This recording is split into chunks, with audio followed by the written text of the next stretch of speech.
All right, how's everybody doing? It's Kev from Embody. Since we announced our Immersive Mix competition with Pensado's Place, we wanted to share a few workflows with you on how to work in an immersive format utilizing Immersive Virtual Studio. As you can see, the room I'm in, I currently don't have an immersive studio set up. I only have my two left-right speakers, and I've got my headphones. But one of our main philosophies at Embody is to help democratize immersive audio creation, and that way engineers, producers, content creators can feel confident that what they do in headphones, what they do in these virtual spaces translate across mediums, across platforms. So that's what you're seeing right now. That's our Immersive Virtual Studio, where we're able to listen to the speaker-based playback of a Dolby Atmos renderer, for instance, or a Sony 360 renderer. For this example, in these workflows, we're going to showcase our Dolby Atmos workflow and setup. So on the Mac side, I'm going to showcase Pro Tools. On the Windows side, I'm going to showcase Studio One with the internal Dolby Atmos integration. Let's get started.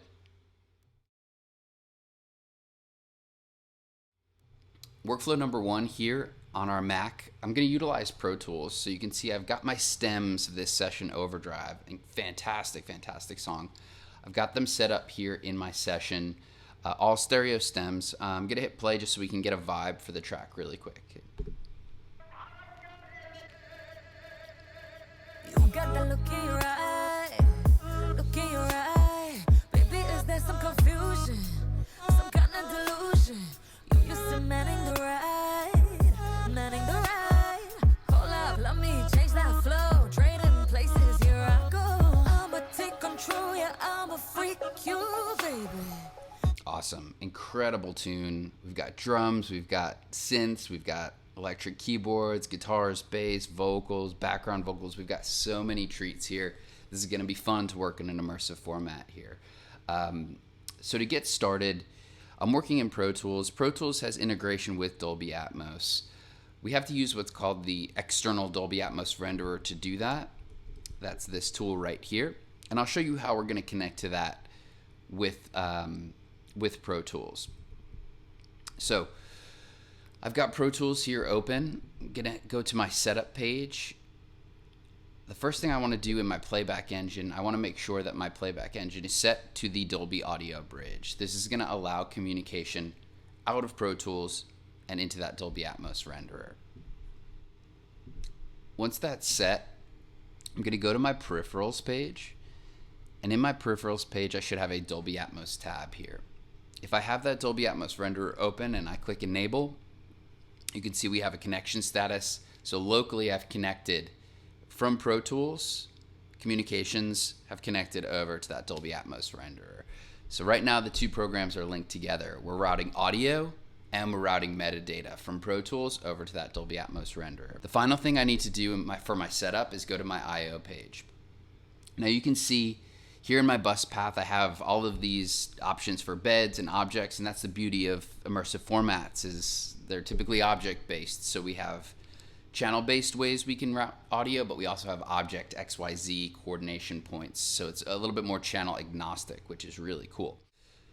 So here in this specific tab, I'm going to map all of my outputs here to my Dolby Atmos renderer. And I just held the quick key option there, that modifier, and clicked this first switch right here, and you can see all of my outputs in Pro Tools are now mapping to that renderer. So that solves the equation going from Pro Tools over to the Dolby Atmos renderer, but this is typically set up to monitor 714 or 916 speaker outputs. So I want to make sure I can do that over headphones. I'm in a room right now, I'm in my studio, I have two monitors, I mix primarily in headphones, so how am I going to do that in this immersive format? Well, we make a tool, part of our spatial audio production suite. We have a multitude of studios here that you're able to monitor not only 714, that's what it's set up for now, but 916, 5.1, stereo, and all of these different rooms. So you can get a real idea of how your mix is translating from room to room, but really how it sounds over a set of speakers, how it sounds in a physical space. Incredible tech.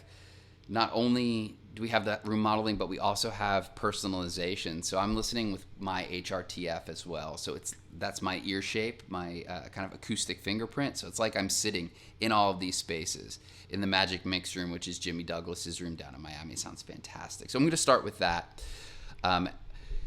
Because I don't have a studio here, I need to route out of the Dolby Atmos Renderer and into my virtual studio here. And we're just going to use another bridging system to do that. So in the Dolby Atmos Renderer, I'm going to go to my room setup, and I'm going to set it up for 714. That's a pretty common workflow for Dolby Atmos. And if this page is a little daunting or unfamiliar, I'd recommend going over to Dolby's website and getting familiar with some of these things. They have some great tutorials out there. But you can see I have left, center, right, left side, left rear surround, right rear surround, 4 top speakers, and my LFE, and that combined is my 7.1.4. And to add or remove, you can just click those right there. So with my renderer set up for 714, I need to actually take my audio out of the renderer and go into that Immersive Virtual Studio. I'm going to do that with what we call our Immerse Audio Bridge. And when you download our software, this bridging platform, this virtual audio connection cable automatically downloads for you. So that's going to be the output of my Dolby Atmos renderer. One thing to just remember here in my room setup, it typically will do it, but my routing tab right here, I want to make sure that everything's routed in what we call SMPTE order. So you can see that's that order right there. If you want to, I'll pause for a second. If you want to take a screenshot or just kind of in order, 1, 2, 3, 4, 5, 6 for the sides, 7, 8 for the rears, 9, 10, 11, 12 for the tops. That's what we'd call SMPTE order. So that's all set up here in my virtual studio.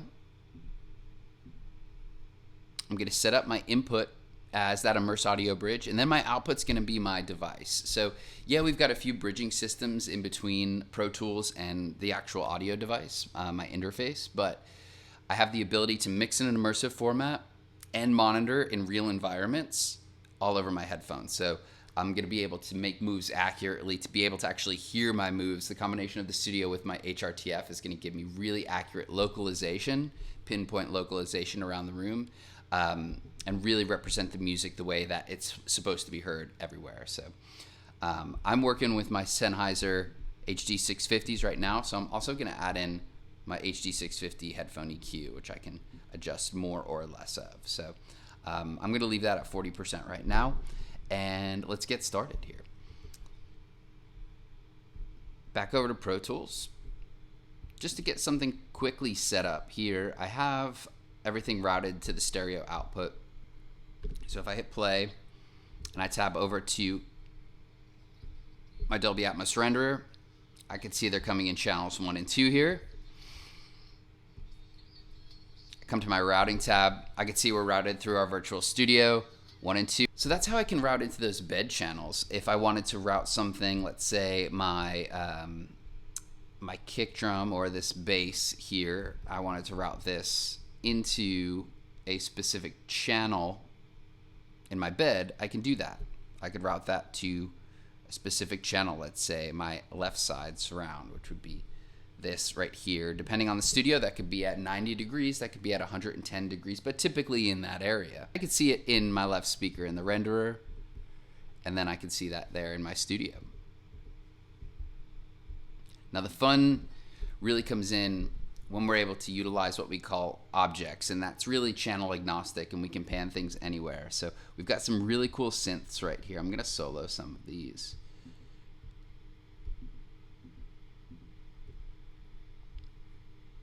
Got some Rhodes, we got main synth right here.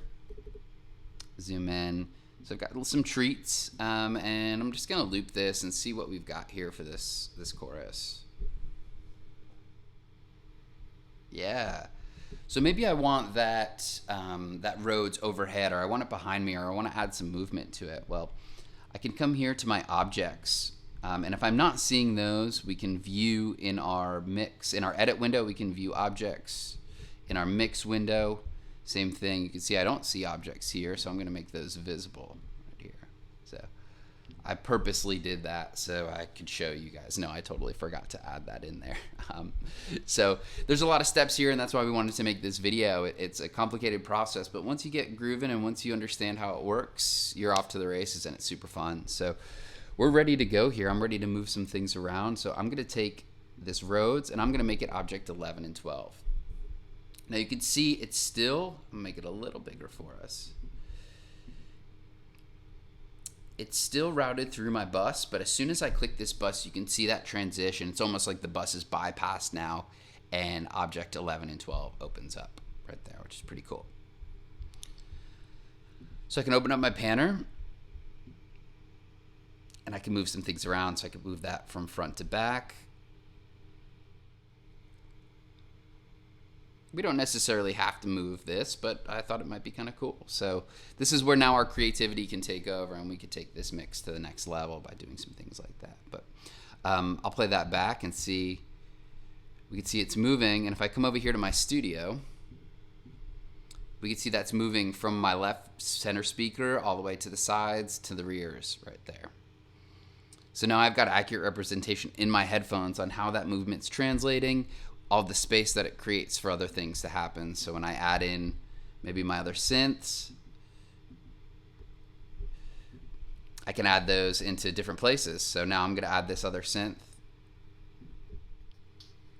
So now we're starting to create some separation in this mix.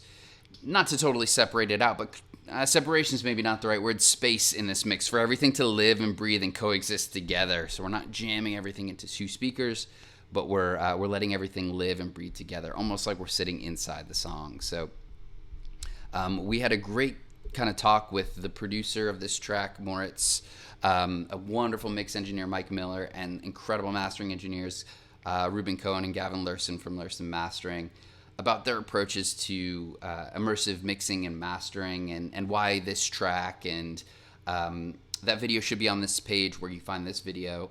So check it out just to get some philosophy, some understanding of how to approach some of this stuff, because it's pretty daunting. We've got a lot of stems. We've got kind of this new world, but the stems sound great. Utilize your traditional stereo techniques, and if you want to, and kind of try to bridge those into this new immersive world. Find great spots for everything with a great listening and monitoring environment. That's part of the battle right there, and we're helping solve that with Immerse Virtual Studio. So whether you have a studio or not, you're able to do these immersive mix competitions, which is the ideal. We're trying to make this a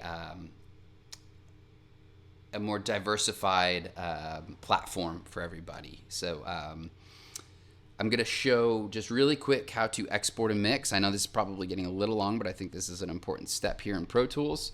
And then we're going to jump over to maybe a different solution that might be catered to somebody working in Cubase, Studio One, Logic, where some of this stuff, some of that routing's built right in, and it makes that task to get set up a little bit simpler so we could be creative. But the final thing here I can do is I can go to File, got my selection, bounce my mix, and I'm going to choose for my file type, Wave, parentheses, Dolby Atmos. And because we've connected that renderer, we could already see it. It's the bed that we chose, that we started with, and the 4 objects that we created. It already maps and it knows all of those things. So I'm going to choose I'm going to name this Mix Competition 2023-10-19. We've got specific naming conventions we want you to follow. Those will be in the directions.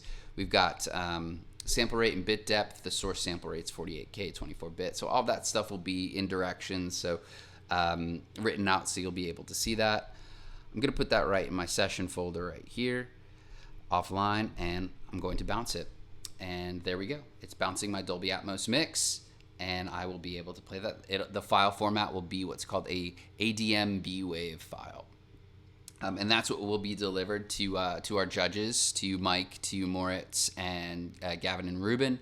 And they're going to be judging your mixes in their studios, which is really cool. It's a really cool opportunity because one of the studios you're going to be judging in is Lurson Mastering, and you're able to monitor with that specific mastering studio right here. This is their immersive room right here. And it sounds fantastic. So you can start a mix in a mix room and move over to a master room.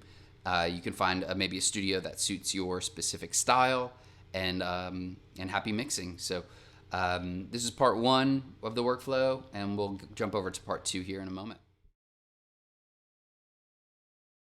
All right, welcome back to part 2 here of our Immersive Mix Competition setup guide tutorial. I'm on my Windows machine here. I've got a different DAW setup. This is PreSonus Studio One.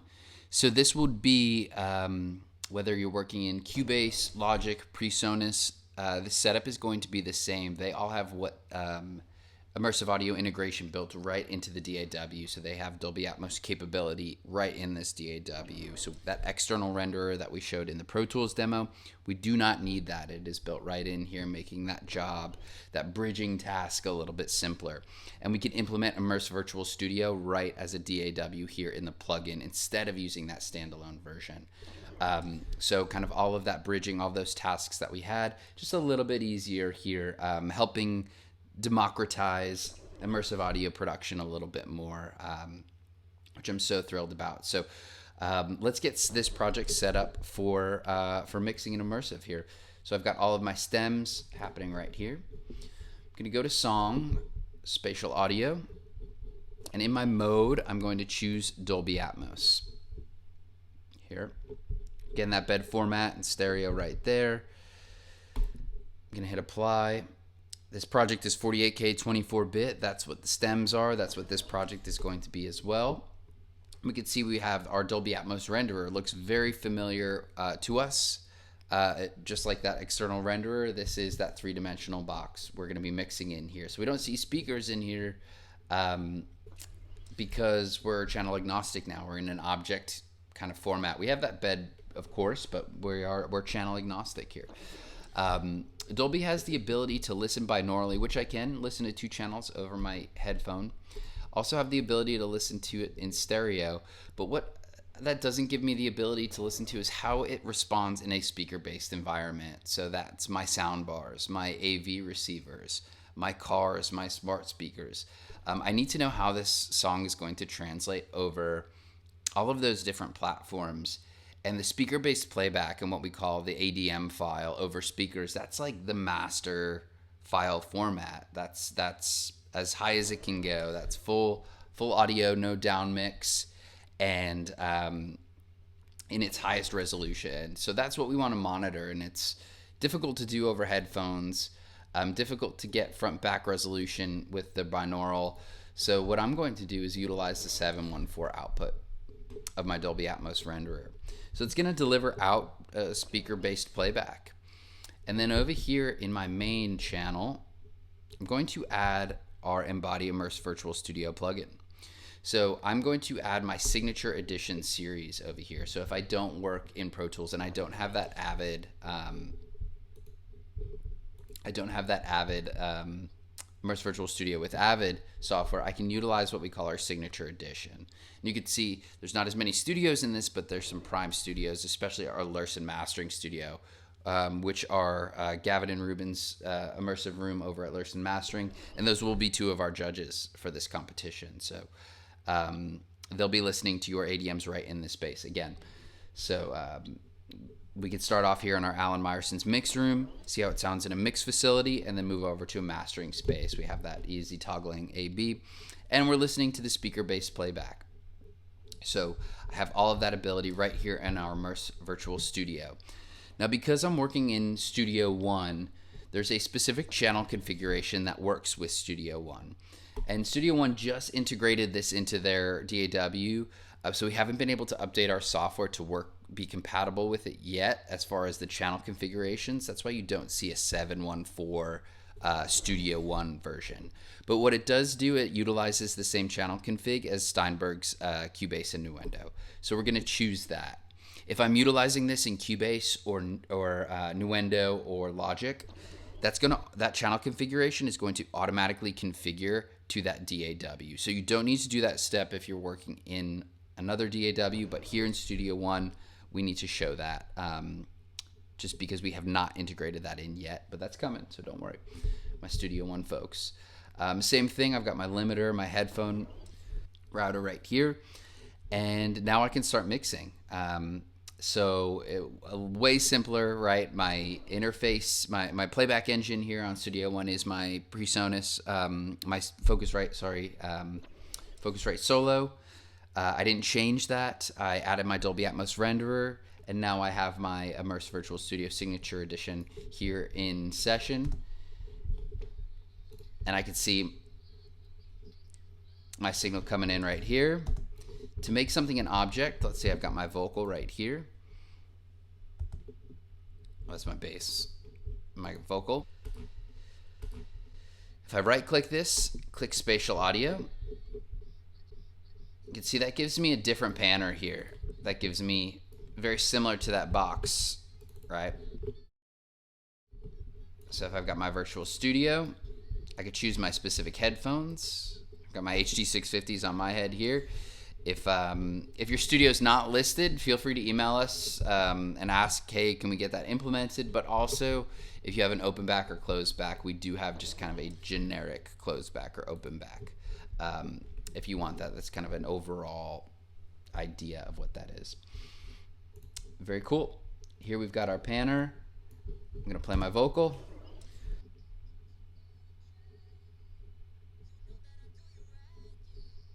And now I can accurately hear when that's behind me. Man, it's incredible. So I'm so excited for everybody. This track has so many dense things, so many arpeggiators, synths, background vocals.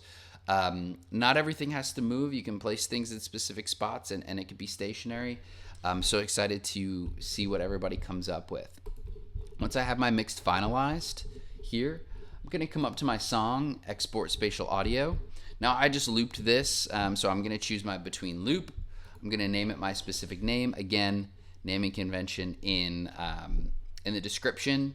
I want to make sure it matches the stereo length of the song as well. And then my master file format is ADM Wave, and I'm going to export that. So that's all my steps from import stems to exporting our ADM Wave. So happy mixing. Feel free to hit us up with any questions y'all have. Good luck. I'm so excited to hear what everybody does with this. It's an incredible track. It's going to be judged by the cream of the crop in the spatial audio, immersive audio world. So please, please, please, you got to give it a shot, man. Don't be intimidated by any process. We'll help you out. We'll walk through anything with you. So enjoy.